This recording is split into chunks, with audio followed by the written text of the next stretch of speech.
It's time for Clemson Sports Talk with Lawton Swan. Ready, set. Just call me Swanny. Tiger style. Tiger style.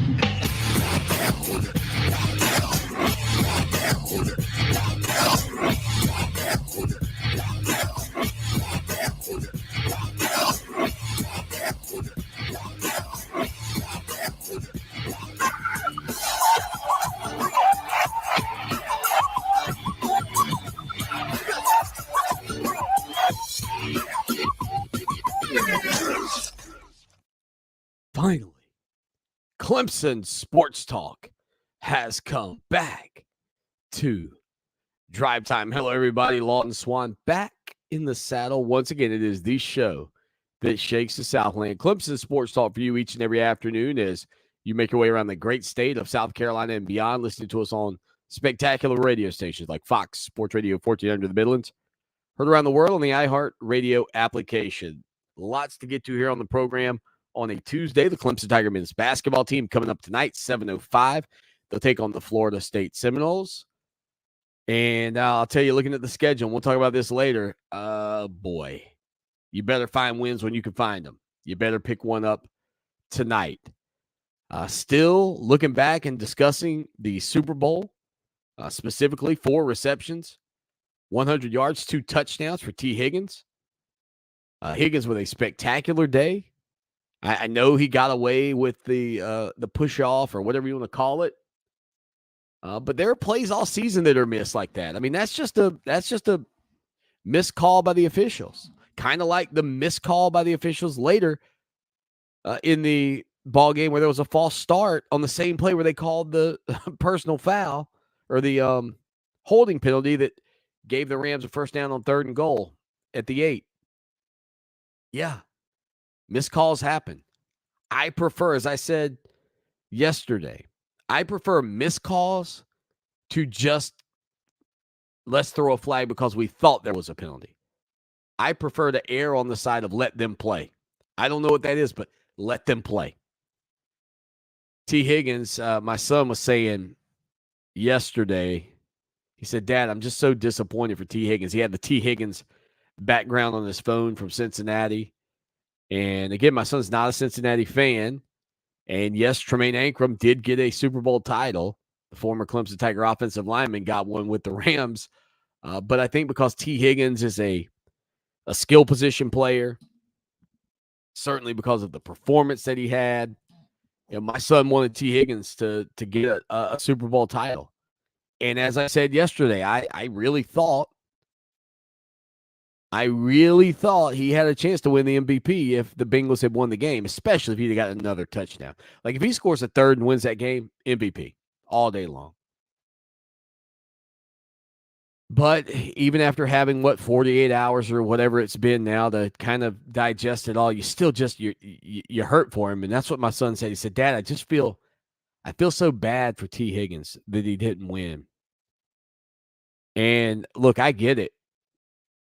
I think that the one thing that's happened during this run for Clemson is the players have been uber successful.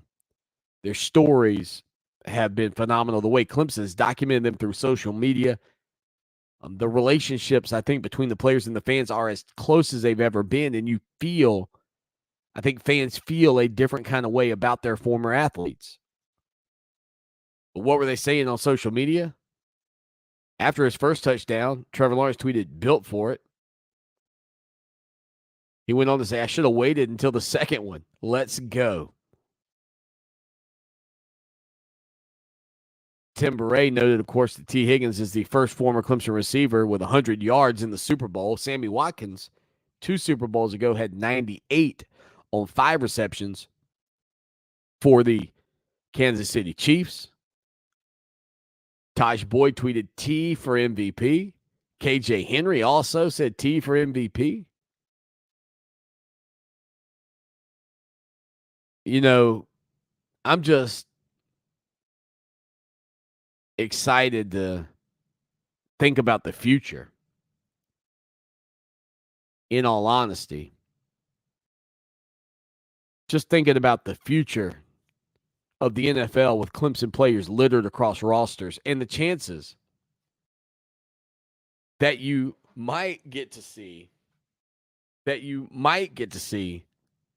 more guys like this making plays on the biggest stage, and that one day you might get to see, even though, as I said yesterday, his team's not in a great spot still, you might even get to see Trevor Lawrence lead a team as a quarterback to a Super Bowl title. And watching T. Higgins Sunday night, I was transfixed with what it might be like if one day, instead of Joe Burrow, it is Trevor Lawrence leading a team into the Super Bowl and getting to root for that guy. Because I don't care who he's playing for. I'll be honest with you. I am not going to lie to you about this. Not at all. If you said, Swanny, who's the team you like the least in the NFL? I don't really know who it is. Like, I don't just have this one team that I just completely dislike. Like, some people would easily say the Cowboys. Some people would easily say the 49ers. I can't. I don't have a team like that I necessarily completely dislike. But what I will say is that even if I could identify that ball club, like if I just knew it was the Cleveland Browns, which it's not, but if I just knew it was the Browns, and Trevor Lawrence got there and led the Browns to the Super Bowl, even if they were playing my favorite team, probably the Carolina Panthers, I would be hard-pressed not to root for Trevor. Because I think that I think that at this point, when you are following a program and covering a program and you've had this kind of success and they brought boatloads of joy to Tiger fans everywhere, it's hard to just flip a switch and go, you know what, I hope he gets beat. I hope he loses.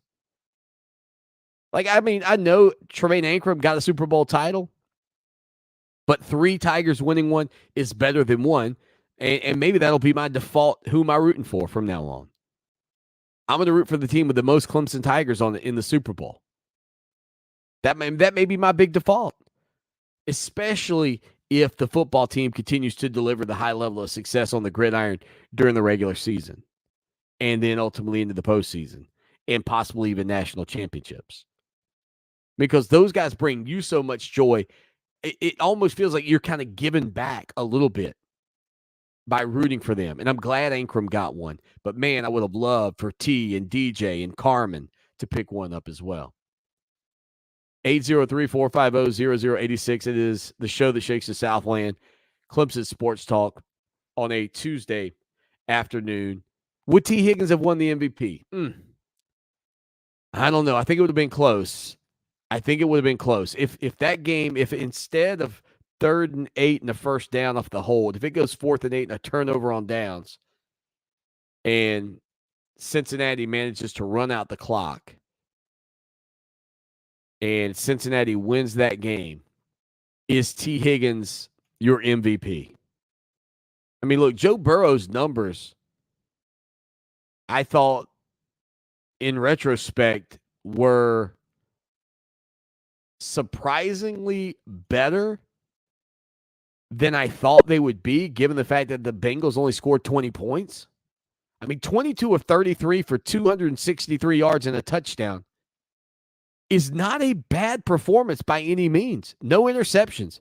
I mean, Matthew Stafford was 26 of 40 for 283, just 20 more yards, 3 touchdowns, I know, and 2 picks.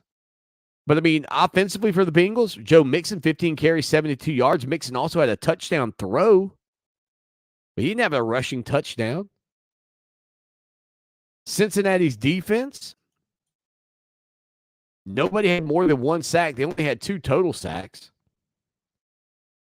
Logan Wilson led them in total tackles with 8 solos.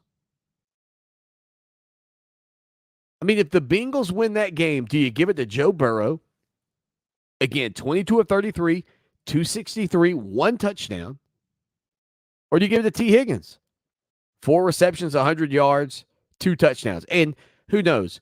Had they gotten that ball back, Higgins might have had at least 1 more reception at the end of that ball game.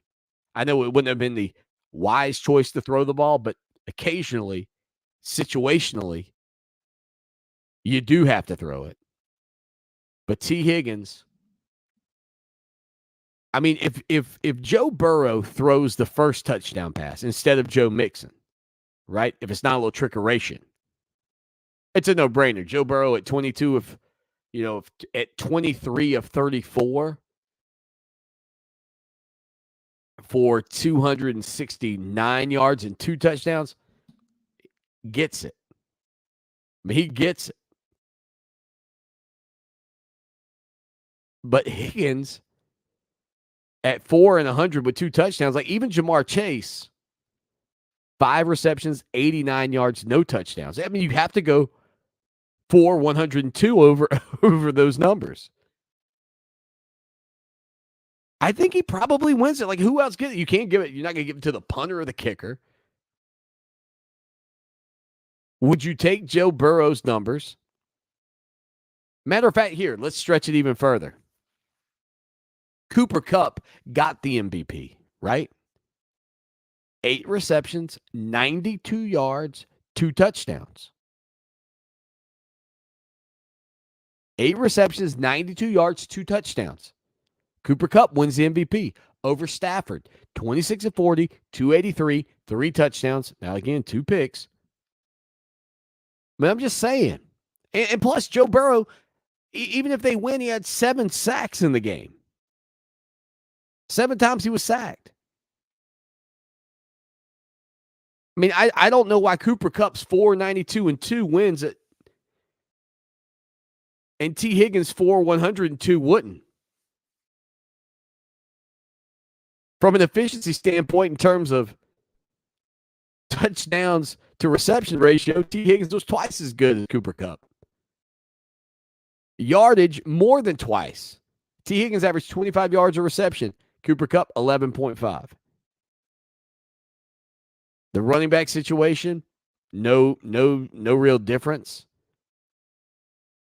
I mean, Cam Akers, 13 for 21.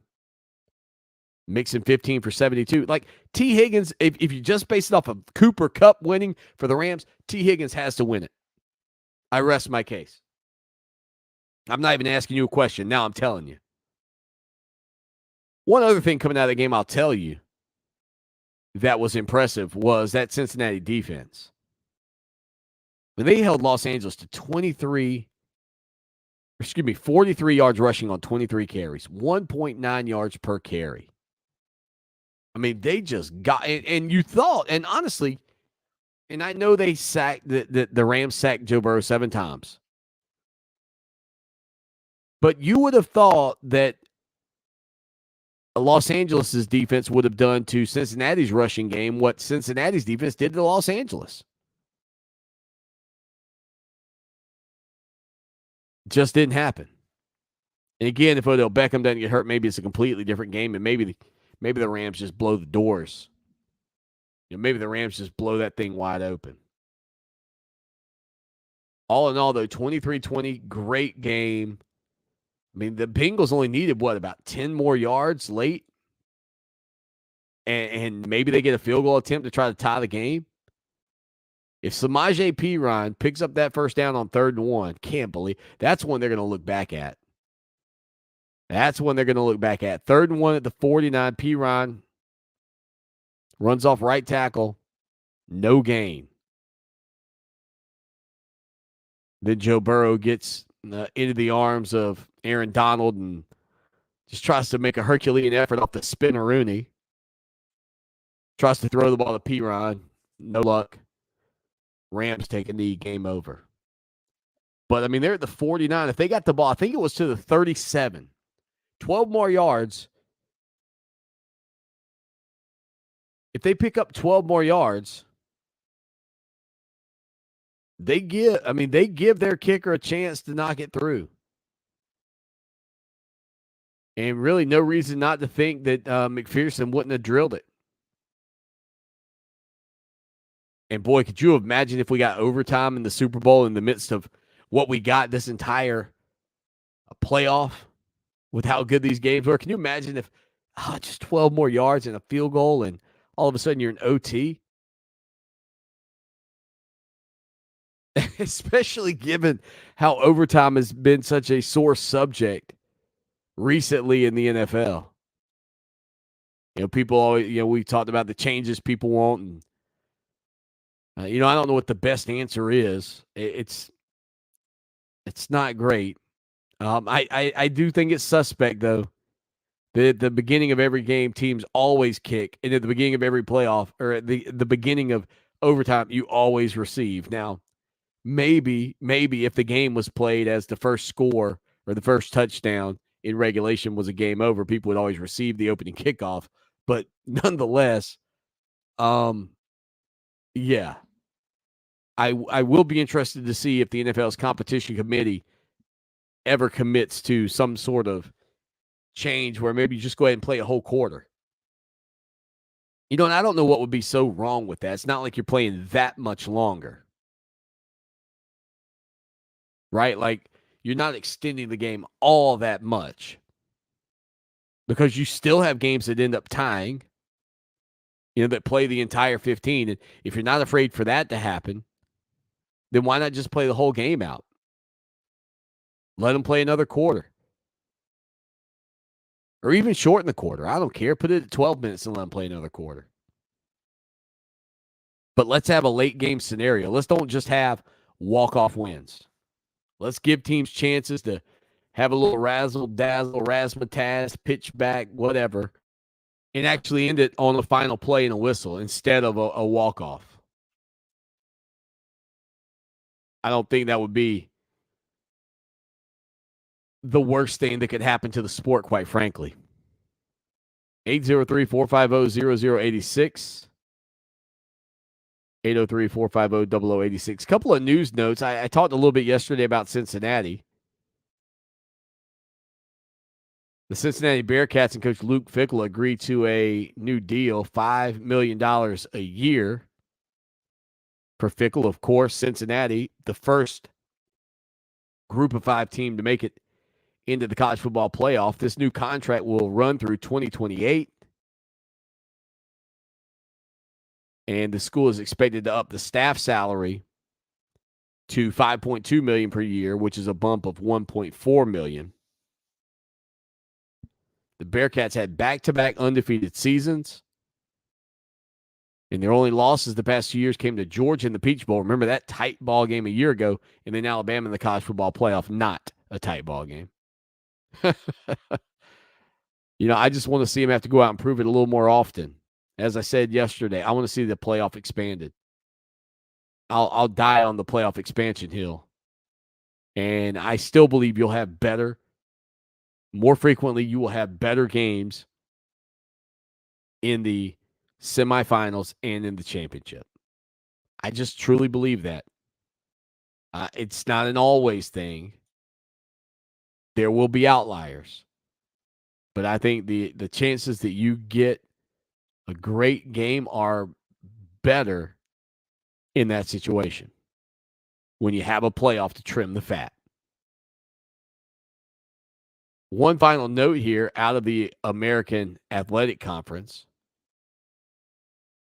The AAC commissioner pushed back against the Atlantic Coast Conference's objections about obstacles or other obstacles in the college football playoff expansion. In an open letter to college football, according to Heather Dinich from ESPN, the AAC commissioner pushed back against the Atlantic Coast Conference not wanting to expand the 4-team college playoff. Good for him. I wanted to expand it. He went on to say, why delay it? Or, the worst case, why jeopardize it? And again, this is a 12-team playoff model that was put together by SEC Commissioner Greg Sankey, Big 12 Commissioner Bob Bowlesby, the Mountain West Commissioner Craig Thompson. And again, I don't know how it would all line up with the timeline, etc. But Oresco, the commissioner from the AAC, also wrote, the prevailing feeling is that the most likely outcome in 2026 and beyond is a 12-team playoff. So why shouldn't it be done sooner rather than later? He called it a once-in-a-lifetime opportunity for many. And you know what? I'm with him. Expand the playoff. Let's do it. We'll hit a break. We'll touch on the Kyler Murray situation next. Rolling along on a Tuesday afternoon. Lawton Swan with you here on the show that shakes the Southland. Again, Clemson Sports Talk. Mike Yuba will be joining us in hour number 2. So yesterday on the program, we kind of mentioned the situation with Kyler Murray and the Cardinals, which is wild. There were some comments about how he was self-centered. This all I think kind of stemmed from ESPN. And Kyler Murray posted on his Instagram yesterday that, quote, all of this nonsense is not what I'm about. About to grow and get better. A day after sources reported to Chris Mortensen that Kyler Murray was self-centered, immature, and someone who points fingers. Murray went on to say, I play this game for the love of it, my teammates, and everyone who has helped me get to this position that believed in me to win a championship.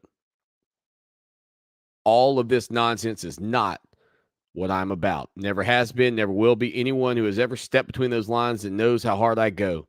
Love me or hate me, but I'm going to continue to grow and get better. Now, the question that I think I have about this situation is not so much about Kyler Murray. And I know some people say, well, isn't that what this has to be about, Kyler Murray? No, it really, to me, comes down to, if, and I'm using, if here, if it is true that Murray's self-centered, immature, and someone who points fingers. I mean, if that is the case, are we not partially responsible as a sports society for the coddling of athletes that does take place? And I'm not saying that this is why Kyler Murray is this way, if that is the case, if he actually is. But, I think we sometimes act so surprised, right? Like, what? Self-centered? Immature? Couldn't be. No, not somebody who was probably treated like royalty from the time he was playing high school baseball and football to now in the NFL, where, he's obviously not to mention his collegiate career, where he's a Heisman Trophy winner and all of that, to the point of where, you've got like a $35 million contract, and you like, for guys to get through that unscathed, for players to make it through that without feeling or having some kind of ill effects of just their social and emotional situation and how they process things. I mean, I could make the argument, and maybe the numbers don't bear this out. I mean, maybe if we could, have some kind of diagnostics, kind of like the Swanny Wonderlick for these players. Maybe if we could just break it down and look at it from top to bottom, maybe the majority of players in the NFL are mature, well-rounded individuals who aren't selfish or self-centered or point fingers at other people. I mean, maybe the large majority of those guys are like that. And we only see the outliers when these things are brought to our attention or when they fester on our screen in front of us. But if we were to dig in a little deeper, and you did find out that most of the players have similar tendencies at their core, would that not be a logical explanation of the byproduct of the environment in which the majority of these guys have probably played in throughout their lives? And that if there are guys who get through without becoming this way, self-centered, pointing fingers at others, etc., immature, wouldn't those guys, if they were indeed the minority, right? Like they were the smaller amount, wouldn't it be a large credit to who those people are as individuals? And maybe the majority of players aren't. Maybe this is just a smaller sample size. Maybe this is actually the minority of players in college football. But like Trevor Lawrence, still very early in his career, could turn out to have major red flags. Kyler Murray, these issues. Again, you hear what he said in the statement he put out yesterday, but should it, reflect that there are major issues here? And perhaps even, again, with Deshaun Watson, I have said from the get-go, I'm glad we live in a country where you're innocent until you're proven guilty. I am thankful for that every day, that's what we have in our country, right? But even Deshaun Watson, like if you come to me and you say, Swanny, how does this happen for a guy? And look, I would say to you, listen, if I'm Deshaun Watson and I'm getting massages, I am having multiple bodyguards or whoever making sure that everything's on the up and up, or even a neutral party, like somebody else from the institution, or I'm just not getting them if I feel like it's too risky. But maybe part of the problem for Deshaun Watson falls somewhere in that same conversation.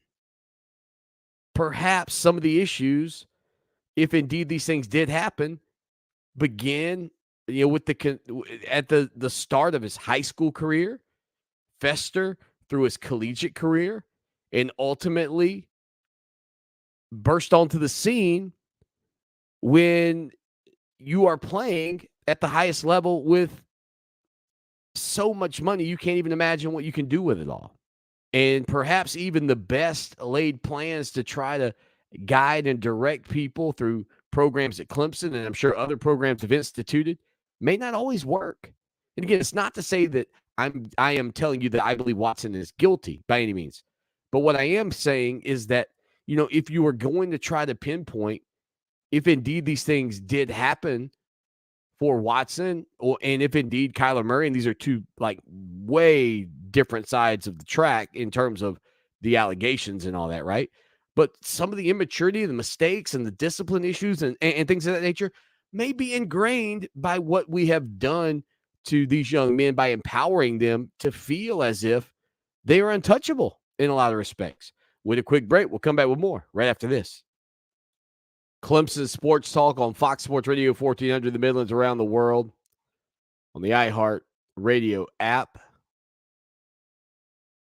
Coming up tonight, the Clemson Tiger men's basketball team on the road in Tallahassee. They'll take on the Seminoles. Clemson's last victory on the hardwood actually came against the Seminoles as they are in the midst of a 4-game losing streak.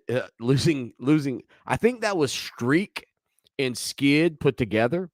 And I think I may have just created a new word for the show. Clemson on a 4-game losing strid. It makes perfect sense. It's a streak. It's a skid.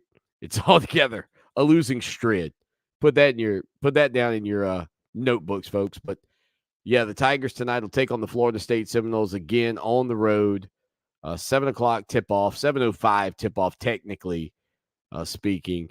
And for Clemson, I think you look at the final 6 games of the regular season.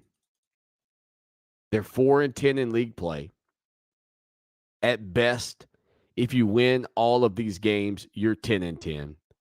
At worst, if you lose all these games, you're 4-16. If you split, you're 7-13. And I got to tell you, like 7-13, 6-14, whatever that number is, just I mean, at some point, we kind of talked about this with William Qualkenbush yesterday. I mean, at some point, your record, when was it Dennis Green when he was coaching when he was coaching the Arizona Cardinals? The Bears, they are who we thought they were.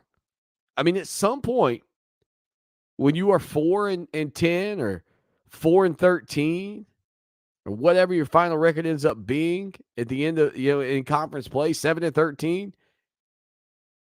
I mean, the reality is you're not very good. And yeah, you had the injury to Hunter Tyson that is a huge injury. I mean, I don't know that there's a bigger injury to this team outside of losing P.J. Hall, right? I mean, Hunter Tyson was averaging 10 points, 6 rebounds, a couple of assists, shooting pretty well from the free throw line. No reason not to think that he's a heck of a catalyst for this team, especially given his frame, 6'8", 215, the ability to defend multiple spots on the court.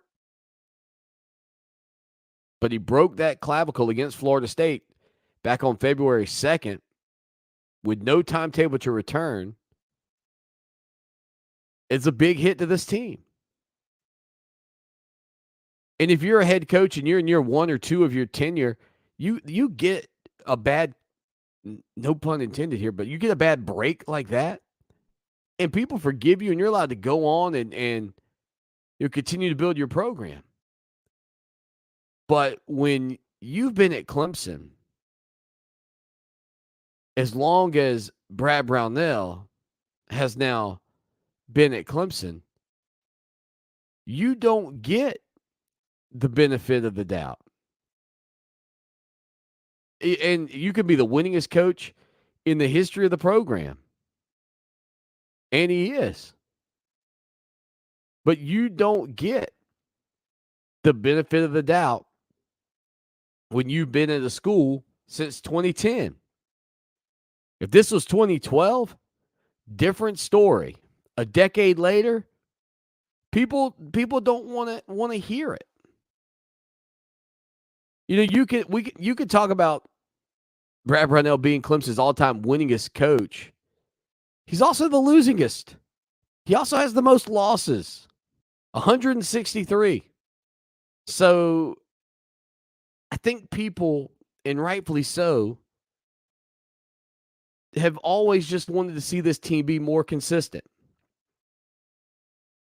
And if you go back to the Sweet 16 season back in 2017, 2018, that team goes 25-10, 11-7 in the league. And since then, they were 9-9 in the league, 9-11 in the league, 10-6 a year ago, and then 4-10 this season. But it sure does feel like, I think, for a lot of people, like the program's not growing. And maybe it's just impossible to grow in the Atlantic Coast Conference for a team like Clemson. 12 losses in year 1, 15 in year 2, 18 in year 3, 13 in year 4, 15 in year 5, 14 in year 6, 16 in year 7, 10 in year 18, or in year 8, 14 in year 9, 15 losses in year 10, 8 losses in a shortened 24-game schedule a year ago, outlier, and 13 this season already. Like, there's a level of frustration that comes along with the longevity of those numbers. And when you look at Brad Brownell's tenure at UNC Wilmington, he won 67.5% of his ball games. At Wright State, he won 65.5% of his ball games. And at Clemson, he's won 56% of his ball games. And I think that's where the frustration for a lot of people truly sets in. 803-450-0086, 10 games under 500 in conference play during his tenure. Which, I mean, if you average it out, you know, not terrible by in consideration. You know, if you average that out, it's not bad. But the fact of the matter is, there's just not been the consistency that you'd want to see to say, yes, this is a program that is growing. Like, that's the problem. It doesn't feel like a program that's growing.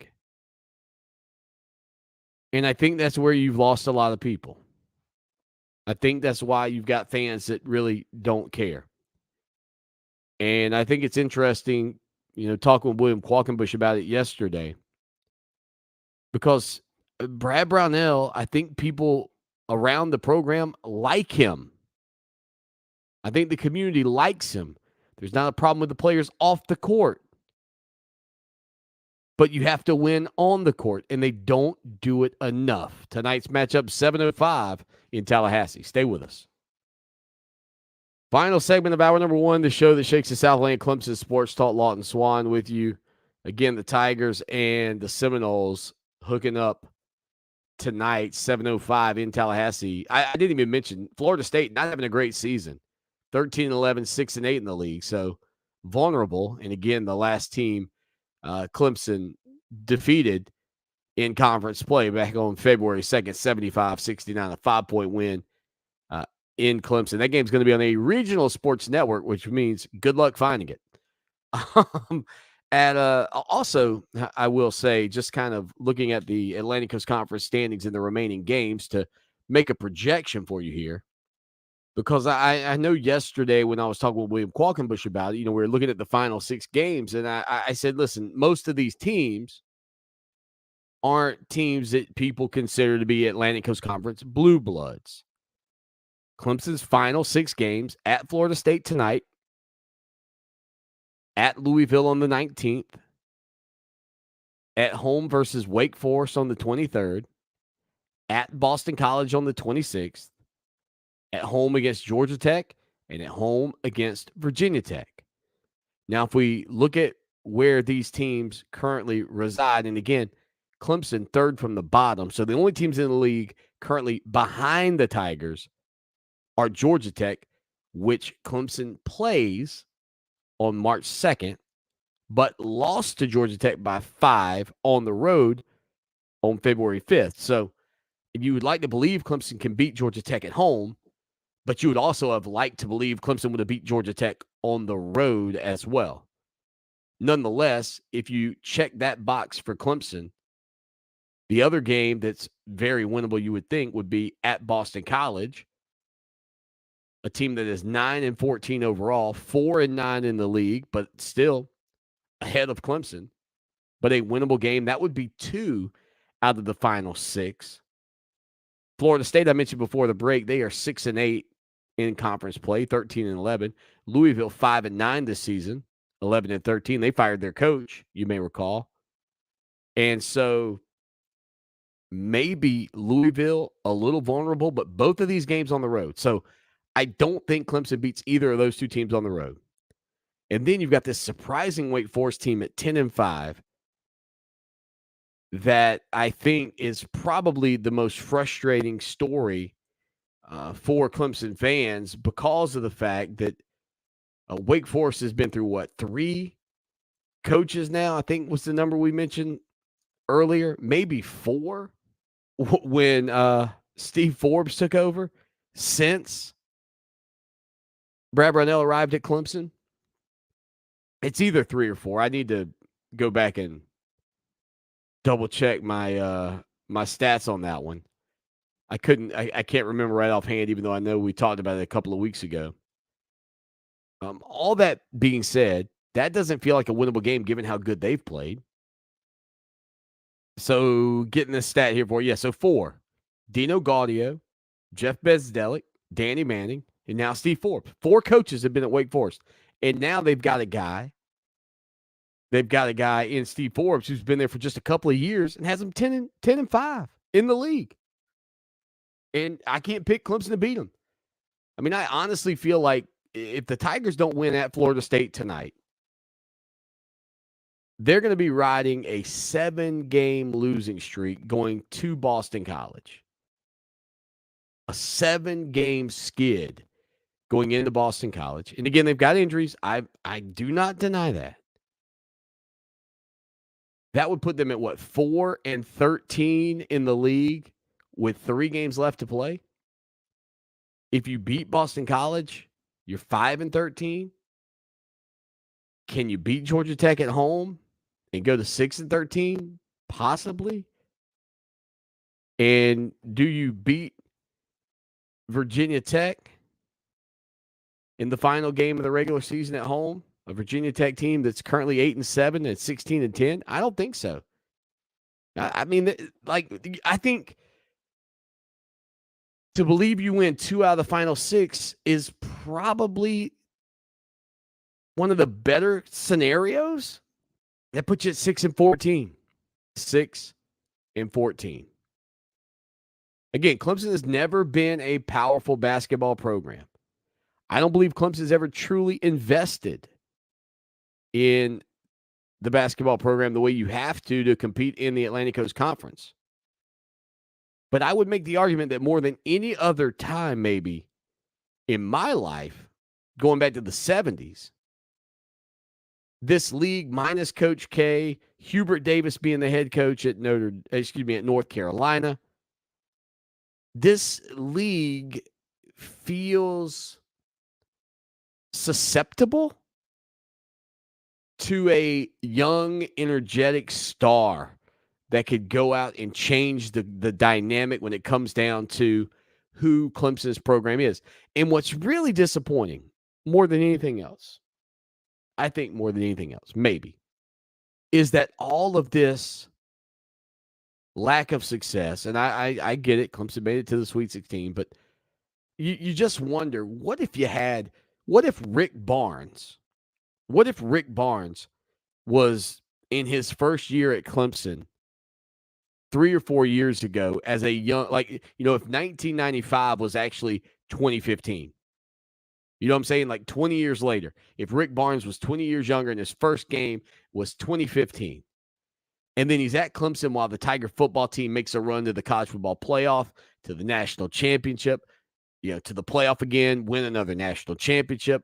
Like, what if Barnes had that kind of energy around the campus for the football program while he was coaching basketball? Instead, while Rick Barnes is coaching basketball, the football team's winning 3 games, going 3-8 in 1998 or whatever. It's like, what if you had a coach who had found a way to carry over that energy? And I'm not saying that Brad Brownell couldn't have been that guy, but I am saying I don't believe he did carry that energy over. I don't think he figured out a way to make football be a catalyst for basketball success at Clemson.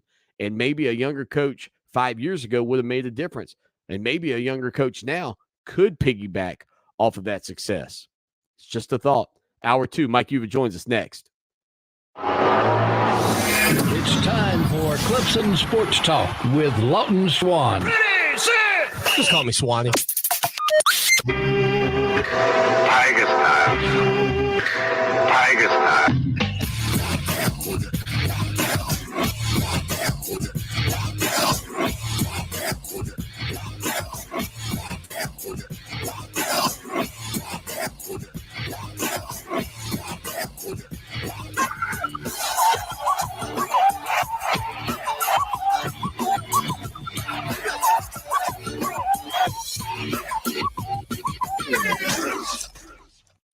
It is hour number 2.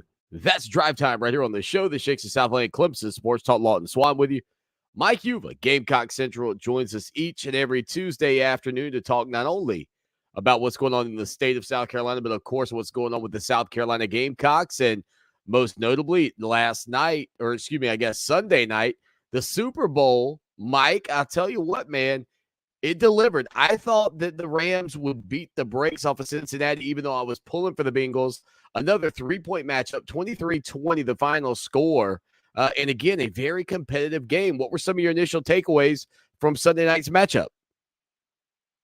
Well, the first thing I was surprised at is just how long it took the Rams to be able to finally, get to Joe Burrow. I mean, that was something that we've talked about for the last couple of weeks on your show, right? I mean, I just didn't think that I didn't think the Bengals were going to be able to slow down that strong pass rush. And, I mean, give Cincinnati credit. I mean, for a majority of that game until probably, late in the third quarter, they did a good job. But then eventually, as we all kind of figured, the Rams were going to find a way to get through. And I don't care who you have at quarterback. You need to be able to keep them upright. And that was an issue last night for the Bengals, of course, late in the third quarter, then going into the fourth quarter. And give credit to the Rams. I mean, if Odell Beckham doesn't go down, I don't think that game's as close as what it was. But give credit to be able to make some of those big-time plays. And obviously that tremendous pass by Matt Stafford. And look, I know people are going to talk about the end of the game. I mean, there were crap calls both ways, all right? And at the end of the day, Both teams had opportunities to win this game. And I think, what we saw at the end of the game, Cincinnati had a chance to be able to at least get into field goal range, and they just couldn't get it done. The thing that was probably, looking back at it now, having a couple of days, the thing that was probably worse than what I thought was a missed call on I guess technically they didn't miss it. They called that hold on the 3rd and goal from the 8 that I didn't think was really a hold. But the false start on that same play, and I noticed it in real time. Like I said, ooh, that was a false start. But then they didn't flag it, and then I kind of got caught up in the moment. But having a couple of days to go back and look at it, that was probably the key moment in the entire ball game. I mean, you mentioned Odell Beckham Jr. No doubt him going down was a big deal. But, man, that missed call late really hurt the Bengals. Yeah, it did. And then we could sit here, and I had no real rooting interest in it. I mean, I wanted to see Cincinnati win just because I thought it was just a better storyline. But I mean, they got away with one. They got away with one earlier with the Jalen Ramsey, which should have been pass interference, and they were able to turn that into 7 on that exact play. So, there were ticky-tack calls towards the end of the game, and you hope as a fan when you're watching these games, you hope that these calls aren't being made kind of like as a makeup call, especially on the grandest of stages, right? The Super Bowl. Right. But at the same time, I don't think that was the mindset. I mean, some of those ones you saw, the one across the middle, the pass interference on the linebacker. If that's the first quarter of the game, does that one get called? Probably not. Right. But the one that, happened in the end zone, as much as I will always defend my fellow defensive back brothers, that one's going to get called. That one's going to get called, and unfortunately for Cincinnati in that situation, it put them behind the 8 ball a little bit because obviously they were able to move up a little bit. But hey, I'm just glad Cincinnati didn't think, hey, let's just let them score, because I'm sure there's some people sitting on their couch saying, well, look at the clock. But if you let them score, you go down the field. No, they played good defense. They had some calls go against them, but they still had an opportunity at the end of the game to be able to tie it up, and obviously could have won it too, but just didn't break their way.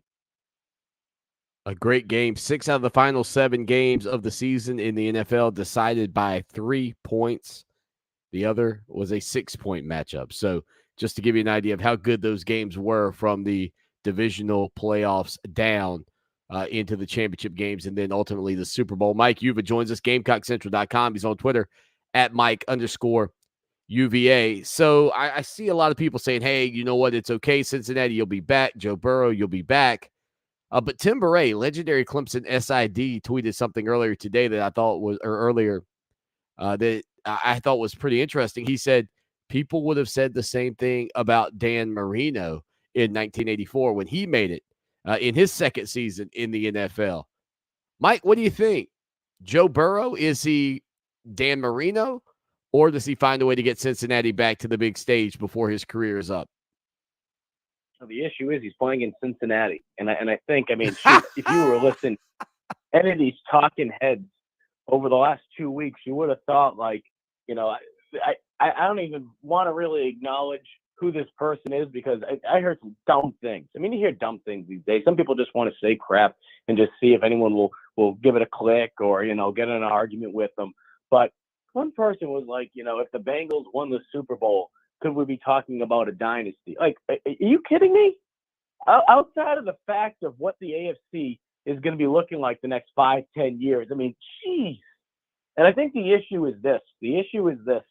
Yeah. And what we've seen for the last 20 years is Tom Brady's always been in the mix, right? Tom Brady's always been in the mix. And if you really go back down the line of how many quarterbacks have won the Super Bowl, you'll notice a pattern. A majority of these guys have won it multiple times, whether it be Tom Brady, whether it be Ben Roethlisberger, whether it be Eli Manning, whether it be Peyton Manning. So you've noticed a pattern. And I think we've got to a point now where we go into a new era. And even though a guy like Mahomes already has one championship, I think some people are itching to be able to see, okay, who could be the next dynasty? Who could be the next Patriots? And I just think it's comical in many regards, just because, like I said, you look at how the AFC is going to be looking over the next couple of years, never mind the NFC. So just being able to get to the Super Bowl is not going to be easy. I don't care if you're the Kansas City Chiefs. But I also think now more than ever, too, is that the game itself is getting difficult. And Cincinnati. I'm going in circles just thinking about this, that someone could actually say Cincinnati could be a dynasty. Can they at least win one first? I mean, it took them 30-something years to be able to win one playoff game, okay? And people want to talk about dynasty. So I think it's going to be difficult. I think it's going to be difficult to get back to that stage. I think so many people jump the gun and just think it's so easy because, like I said, we see a guy like Brady. Oh, they'll get back. They'll go back and win it. They could. I mean, look what the Rams did. Rams were in the Super Bowl a couple of years ago against those very Patriots, and they lost, and they got back to it. But it's not easy. And even the Rams, they had to make some major changes, right? I mean, look at what the quarterback was. Right. Not even the same guys a couple of years ago. And, of course, the key addition at wide receiver that they were able to add. You know, I mean, it's just I think people just don't truly understand how difficult it is to get back there. I'm not saying Joe Burrow's not capable of doing it, but I think just like, pump the brakes a little bit when people keep saying, and I mean, shoot, Dan Marino, one of the best quarterbacks to ever do the game, to ever play. Yeah. Never won a Super Bowl. Yeah, and only got there in his second year and never got back. So I don't know. I guess maybe we'll see how it works out for Joe Burrow. I will say this. Burrow at least kind of seems to have with the championship that he got in the collegiately with LSU, and then the way he's played in the NFL, he seems to have that it factor. I mean, it just feels like he's got that it factor, and it may not be with the Bengals, but man, it is hard to imagine that he doesn't get another shot at the Super Bowl at some point in his career. Again, Mike Uva joining us. GamecockCentral.com is the website, and you get these on Twitter at Mike_UVA. So with all of that out in front next year, I guess the two favorites early on are the Kansas City Chiefs and the Buffalo Bills. Mike, is there another team out there that you'd say, hey, you know what, I'm going to put Team X or Team Y in the mix as well? I mean, I can give the homer answer and say I'll never bet against Bill Belichick. I think the Patriots have a long ways to go still. Never mind to get back to the Super Bowl and win it. They have a long road to be able just to get out of that division and conference. But I think when you look at what the NFL has become, I mean, this is what people have been waiting for such a long time, that parity, right? So I do think that the challenging part for the team, like a team like Buffalo, a team like Buffalo, they're the new toy, right? They're the new shiny object. Everyone wants to talk about them. I just don't think a guy like Josh Allen's going to be able to sustain that style of play. I think he's much better passer than Cam Newton, but it's a lot of similarities with Cam and just the way he plays. And what happened with Cam? Eventually, the wear and tear on him, and he wasn't really able to make the same type of throws after that injury he had with the shoulder. At some point, you're not going to be able to play at that high of a level. Now, I say all that because if you're a team like Buffalo, and even though they might not look at it that way, I feel like you have to attack it right now. You have to go for it next year. Now, do they make some big additions in the offseason? They could, but I just don't think that window is really as large as some people may think it is for a team like Buffalo. So, shoot, I mean, you look at it, I mean, it's tough not to say Kansas City won't be back in the mix, right? I mean, just the talent that they have across the board. I mean, that's another team whose window will probably shut quicker than some people. I believe it. Just because the reality is, hey, you're not going to be able to pay all these guys all this money, and it starts with your quarterback making $500 million a year. We're not playing with monopoly money. So I'm kind of dancing around the question right now because I think the point being, what I'm trying to get at, Swanny, is that I think if you've asked me in years past, it was so easy, right? You could be able to pick two teams instantly and be like, "Oh, they'd be in the mix. Patriots will be right there." What about the Rams? The beautiful thing about I mean, what do you think? I mean, do you think the Rams have a good chance to repeat? I think they're the favorites out of the NFC again. I mean, they're still going to be loaded defensively, and clearly they took a step forward with the changes at quarterback. I mean, do you think the Rams would be a team that you'd say, hey, you know what, maybe they could get a couple of more Super Bowls? And there's still questions about what McVay's going to do, right? Have you heard, I mean, the rumors that McVay, yep, might go to the booth? I mean, there's a lot of stuff surrounding that situation too. Well, put it this way. Right now, who's going to come out of that NFC? Which team do you feel most comfortable? Because if Tom Brady decides to stay in retirement, that division is going to be an absolute mess. I mean, that division, I don't know who's going to win that division. And then you look at the debacle that's going on with the Arizona Cardinals. Yeah. Kyler Murray's not happy. And then you just look at the situation with Green Bay. Even if Aaron Rodgers comes back, are they going to be able to put enough pieces around him because they're losing so many guys? So I say that because right now you have to say the clear favorite out of the NFC is the Rams to be able to get back to that point. I just think it's so difficult to repeat. I could easily say, oh yeah, the Rams are going to be the favorites, and they probably should. On paper, they probably should. But just go back in history. I mean, shoot, you're looking at now what, almost 20 years, just under 20 years since the last time a team repeated, and that was the Patriots during that span when they won 3 Super Bowls in 4 years. I mean, it's not easy to do. It is not. It is not. And I'll tell you what, it was an impressive, I thought, ball game just from top to bottom. I enjoyed it. You know, it wasn't a high-scoring game. There was still a lot of drama late. I think that's what you kind of want in a ball game. And you know, the Super Bowl, to have 56 of them in the past 2 be played on the home field of the team that won it is kind of a strange statistic. But all in all, I thought it went I thought it was a good ball game. I mean, I thought it was a good Super Bowl, and I enjoyed the commercials. Halftime was amazing. Give me your feedback on that. I know a lot of people out there may not listen to that genre of music, if you will, with hip hop and R&B, but my goodness, I mean, that was a party. I liked it. I liked this for so many different reasons, but I think first and foremost is the fact that it just made sense, right? You're back out in LA. It's not like you're down in Houston or New Orleans. I mean, you have some of these big faces of not just hip hop, but just music. Like, we're talking icons that cross over generations. And even if you're not necessarily a hip hop fan, people know who Dr. Dre is. I mean, there's people that there was probably young kids watching last night that had no idea that Dr. Dre actually sang. They're like, oh, he just made the beats. Yeah, well, he was, he was and still is very, very talented. And then of course Snoop Dogg. And look, I think we got to address the elephant in the room. Whew. I'm not trying to be mean, okay? Yeah. Not trying to be mean, but seeing 50 Cent come out there, I mean, he looks like a buck 50 right there. You know, he didn't look like 50 Cent. He looked like what was up with that? So, yeah, I mean, I thought he's a big fitness guy. He's always been jacked. I mean, that guy's always been in great shape. I mean, look, obviously time catches up to all of us unless you're Tom Brady. But, I mean, he just looks a little different. He looks a little different. But definitely, I mean, shoot, if you grew up, 90s, early 2000s, and that was the type of music you enjoyed listening to, it definitely brought back a lot of great memories. And, I mean, shoot, the whole setup with the houses, and then you look from the aerial view of just the floor and how it looked like, the LA skyline at night. I mean, that just absolutely incredible job across the board. I guess I don't know. I mean, I think maybe as I've got older, I've appreciated the halftime show a little bit more. It's definitely not one of those things I've always looked forward to, because I'm just, especially with the Patriots playing in it so much, I've always just been so locked in on the game itself. So now the Patriots weren't there, I'm like, I can enjoy it a little bit more. You know what I said? Forget all the stage. Like, just do a quick, simple stage and give them 30 minutes. Like, half of the time that they were going to be out there was the setup. We had 2 commercial breaks.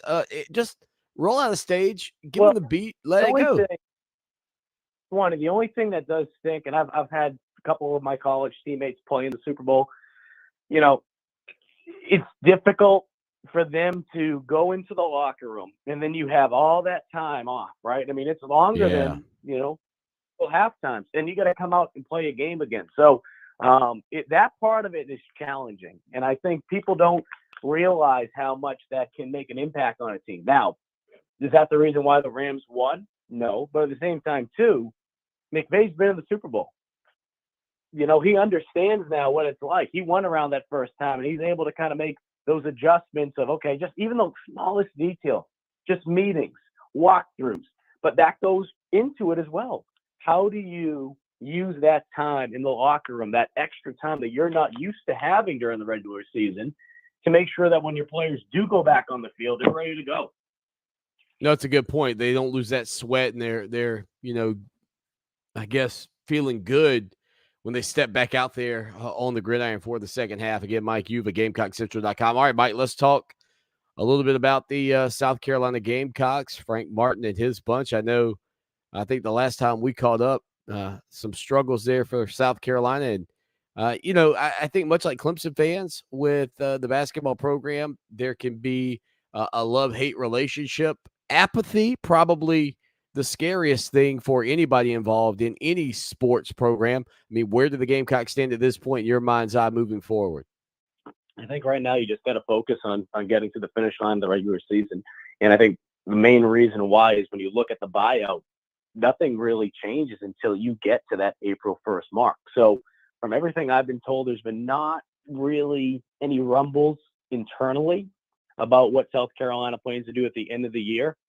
But I mean, of course, that could change quickly. I mean, they have 6 games to go in the regular season before we get into conference play. 3 of those games are on the road. 2 of those games are against top 25 teams, including one being on the road at Auburn, who, of course, even though they're coming off loss the other day, they're still one of the best teams in the country. So you're looking at those 6 games.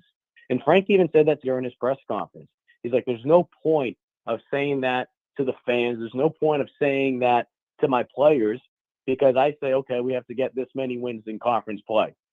He's like, we just have to go out there, not get too high, not get too low, or we're not in the best spot. We're not in a bad spot. Because when you do look at the standings, they are in the mix to be able to still make some noise and be able to climb up the SEC polls and be able to finish, in the top 4. It is so jam-packed right now in conference play with those standings. To basically just put it in Frank Martin's words today, they have some good opportunities ahead of them. Mike, buddy, always appreciate you. Great insight into the Gamecock program. Appreciate you, Swanny. Again, the Gamecocks with a 12-point victory over the Georgia Bulldogs over the weekend, 80-68. Then, of course, tonight, they'll be on the road at Oxford, Mississippi, taking on the Ole Miss Rebels. With a quick break, we'll bounce back with more of the show that shakes the Southland. Keep it locked for Clemson Sports Talk, or dare I say, for more Clemson Sports Talk on Fox Sports Radio 1400 the Midlands. Also heard around the world on the iHeart Radio application.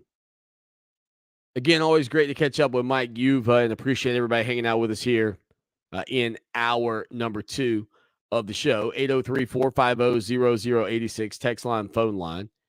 Over the weekend, the Clemson Tiger women's softball team, obviously, I guess before the weekend actually got underway, the Tigers did kick their season off. And I got to say, I know it was a disappointing loss to Texas, one of the top teams in the country. But Valerie Cagle seems to be in her best form again out of the gates this season. And they scored 8 runs in the 6th inning the other night with Cagle hitting a home run. And, she truly does it all. And I don't know that we've ever had a player in a sport at Clemson who probably etched their name on the annals of the program before the program even really got going. But it's hard to imagine that Clemson finds someone better than Cagle anytime soon. The Tiger softball team scored 8 runs in the 6th inning, including to earn a 8-0 run victory over Long Island University in their Saturday matchup at the Florida Gulf Coast University Kickoff Classic. Unfortunately, the Tigers were scheduled to play a non-conference game against Boston College, but it was canceled due to weather conditions. Clemson will move forward with their season, and that game will be off the books. Of course, they were defeated 4-0 by the Texas Longhorns, who are a top 10 team in the country. Some people even have them. One of the softball polls has them as the 8th best team in the country. Clemson did get 6 hits, but never could scratch one across. Valerie Cagle pitched 3 innings, gave up 4 hits, 4 runs. All of those runs were earned And again, going up against one of the better programs in college softball. The Tigers will take on Texas Tech coming up on Thursday.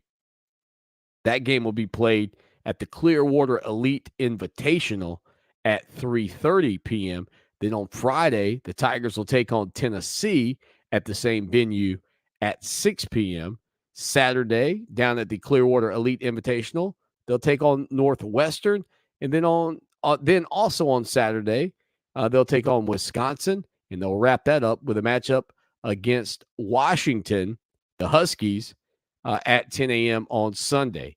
So the Tigers will play Texas Tech from the Big 12, Tennessee from the SEC, Northwestern and Wisconsin from the Big 10, and Washington from the Pac-12 during a 4-day span down in Clearwater, Florida at the St. Pete Clearwater Elite Invitational.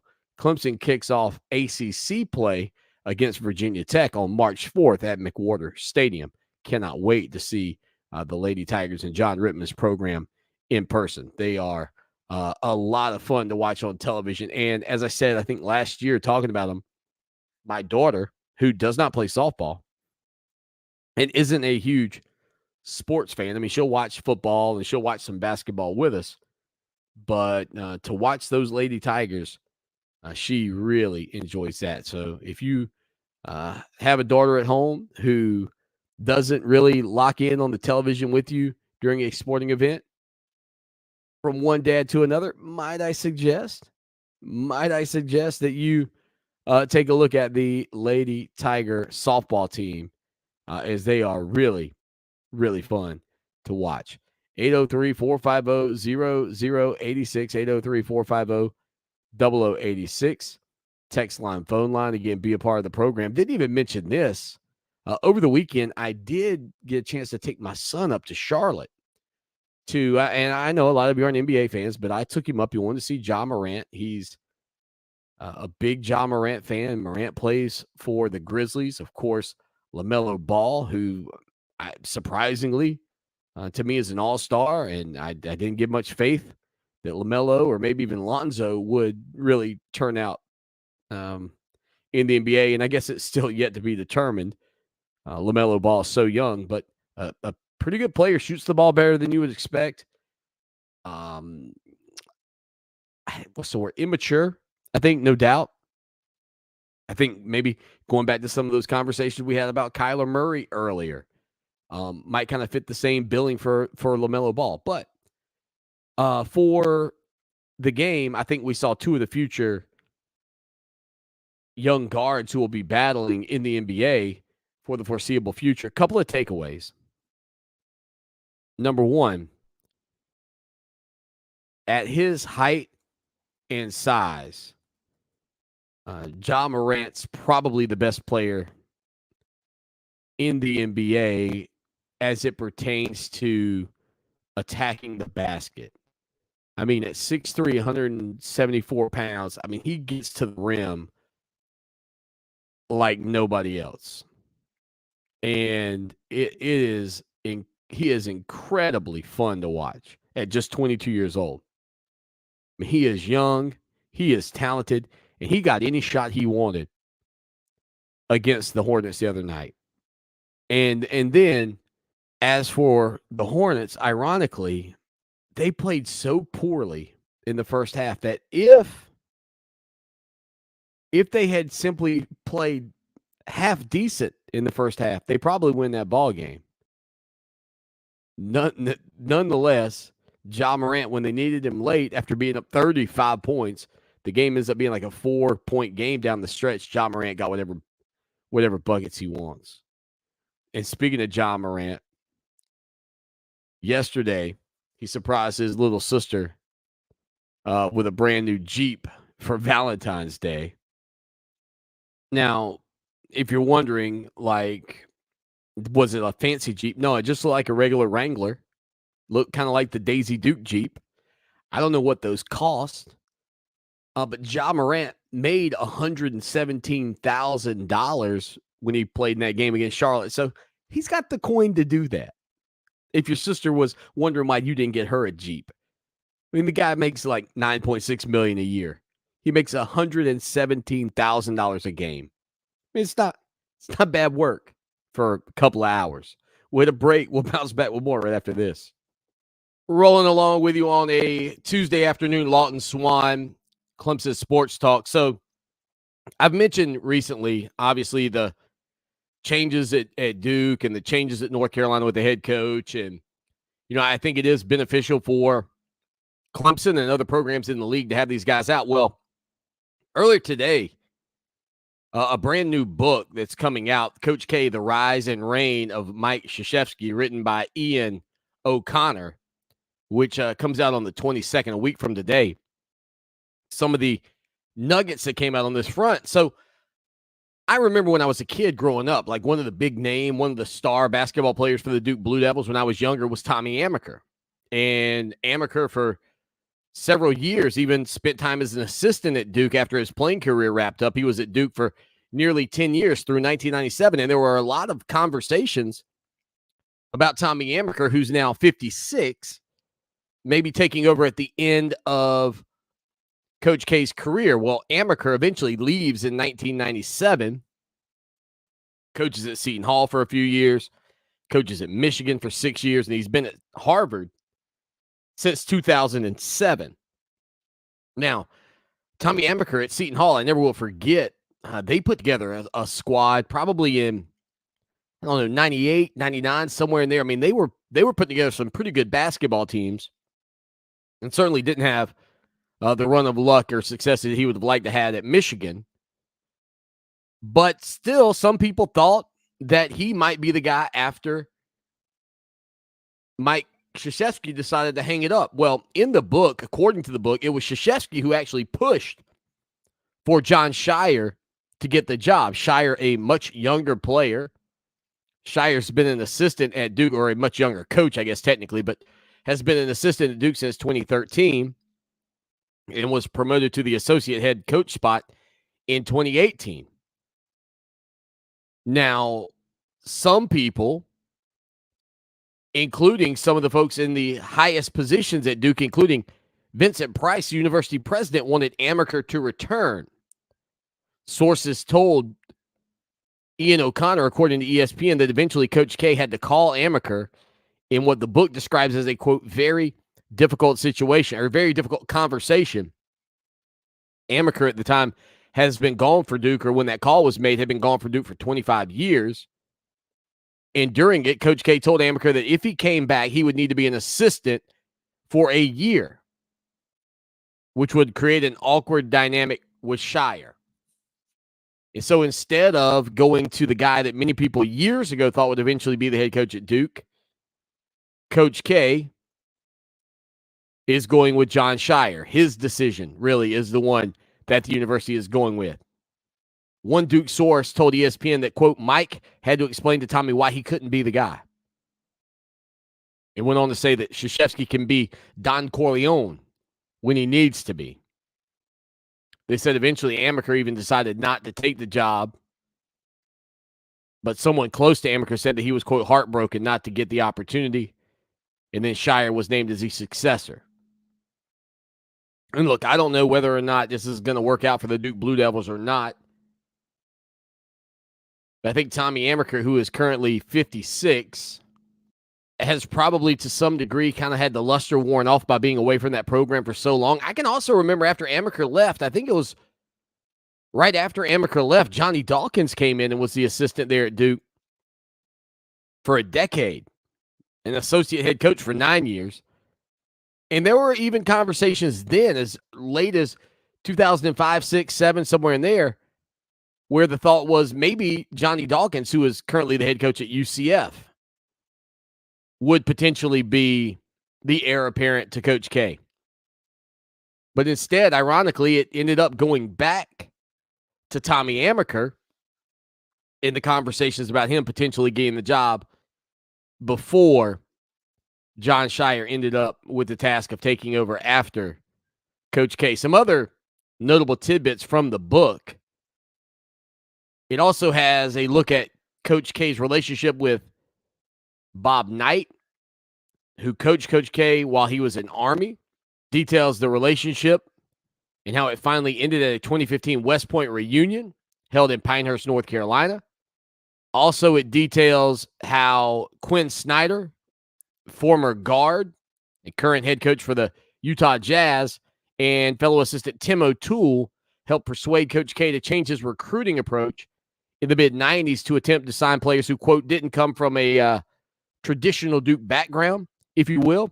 And also about that time is when Coach K finally had his first player that went pro early after a freshman year or a sophomore year. I mean, he had never had that happen.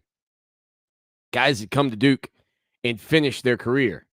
There's also some interesting dynamics between the tensions between Quinn Snyder and Coach K. And you know, talking about the coaching job there at Duke, I mean, there were certainly people at one time that thought that Quinn Snyder would have had an opportunity to be the guy to coach the Duke Blue Devils moving forward. And what will be interesting to see with Hubert Davis at North Carolina and John Shire at Duke is whether or not those guys find a way to be successful enough to keep those jobs for an extended period, or do they have a very short leash when it comes down to wins and losses? One of the other things that I think about Coach K's career that is certainly a blemish and unique to his circumstances is the fact that, remember when he had the back surgery in like 1990 something. Let me see if I can pull it up real fast. 94, 95. Coach K, that season was really bad for the Duke Blue Devils. And they essentially wiped the games that he didn't coach from his record, which is unusual. The Blue Devils were 9-3 and 0-1 in the ACC with Coach K. He only coached the first 12 games of the season before leaving with back surgery, and Pete Gaudette took over as the interim head coach. It was 4-15 with 2-3 in conference play. Duke finished overall 13-18 and 2-14.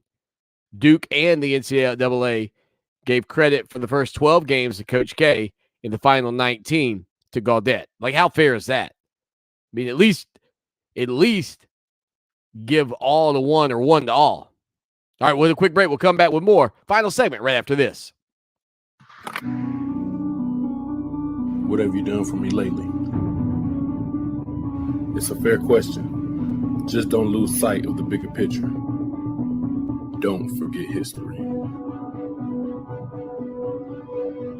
Lucky for us at Clemson, the answer to the questions, what have you done for me lately, and what have you done always, are the same.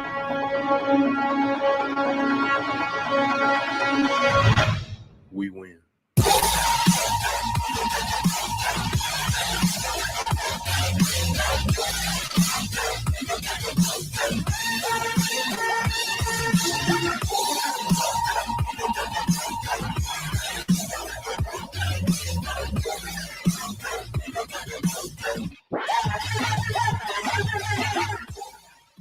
Final segment on a Tuesday afternoon, the show that shakes the Southland. Clemson Sports Talk, Lawton Swan with you here on the program.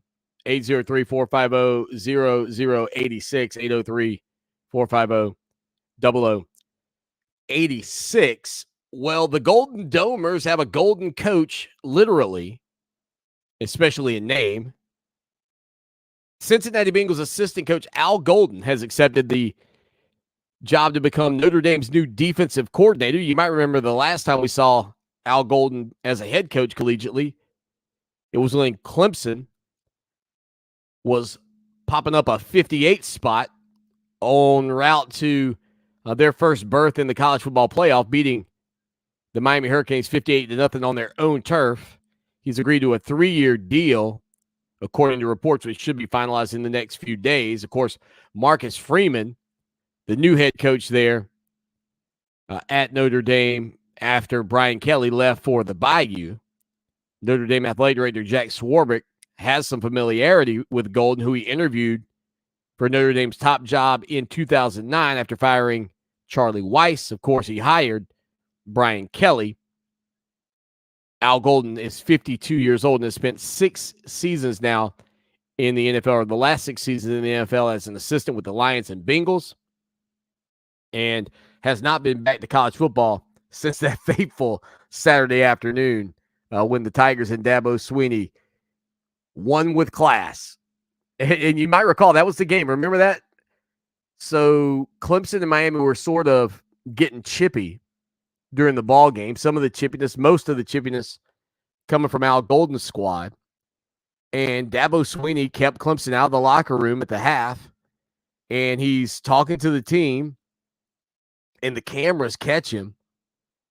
And he tells them, and remember, this is an undefeated Clemson team. They would go 14-0 into the national championship game that year. And Dabo Swanny standing over those guys out at nearly like the 30-yard line says, "You win with class and you lose with class." And they hadn't done much losing since that moment. But Al Golden, who was fired shortly thereafter, is now back in the college game as he will be the defensive coordinator for the Notre Dame Fighting Irish. Don't forget about our website, by the way, ClemsonSportsTalk.com. Put the .com on it, doggone it. We'd love to have you hang out and be a part of the show. You can also comment on any of our stories. Got a great story coming up here in the next little bit that you definitely do not want to miss out on. And that's the one covering Bo Collins. Collins, who I think most of you expect to have a big, big season this year for Clemson. Whether the quarterback's DJ, whether the quarterback's Cade, I don't think anybody cares. I think what you want to see is the productivity from the wide receivers step in the right direction. I mentioned tight ends earlier, that spot too. But Bo Collins and Dakari Collins are expected, E.J. Williams, to really be leaders on this Clemson Tiger offense at wide receiver. Joseph Ngata, Troy Stellato. I mean, you're starting to fill in some of those gaps, getting some young guys opportunities. And it truly is. I mean, when you think about this Clemson team, I know we've harped on how good you expect the defense to be. But if the Tigers are going to get back into the college football playoff conversation and battle for the right to get there, they got to have big offensive numbers as well. And they're stacked at the skill positions offensively if, and it may be a big if in the mind's eye of a lot of people, if the quarterback play is sharp. If the quarterback play is sharp, I mean, with your running backs, Phil Maffa, Kobe Pace, Will Shipley, wideouts, the two Collins I just mentioned, the fact that you got Ngata, Troy Stellato, E.J. Williams. You've got some maturing tight ends in Jake Brenningstool, Sage Ennis. Listen, the weapons are there. The weapons are there for this Clemson Tiger team to take advantage of. But the quarterback's got to be the straw that stirs the drink. And unfortunately for Clemson, the straw that stirs the drink a year ago didn't exactly get the job done as well as people would have liked. Also today, final thing before I get you out of here. Today's the 15th of February. What does that mean? Clemson Plus, now available for all you IPTAY donors. Go check that out. That's that new streaming package that the Clemson Tiger Athletic Department has put out. Again, it's called Clemson Plus. It's built into your plan if you are an IPTAY donor. So just keep your eyeballs peeled for that one. We got to get out of here. Thank you, everybody, for hanging out. I was just having one moment. Like, do you ever have a moment where you go, oh, man, did I forget a star wide receiver? That's the way it can be sometimes at Clemson, especially now with Justin Ross gone and with Frank Ladson leaving. Adam Randall, the freshman, should get some opportunities. Antonio Williams, also another freshman. So I better throw those names in there as well. You guys will get frustrated with me. We got to get out of here. We'll be back tomorrow. Until then, as always, y'all take care now and go Tigers.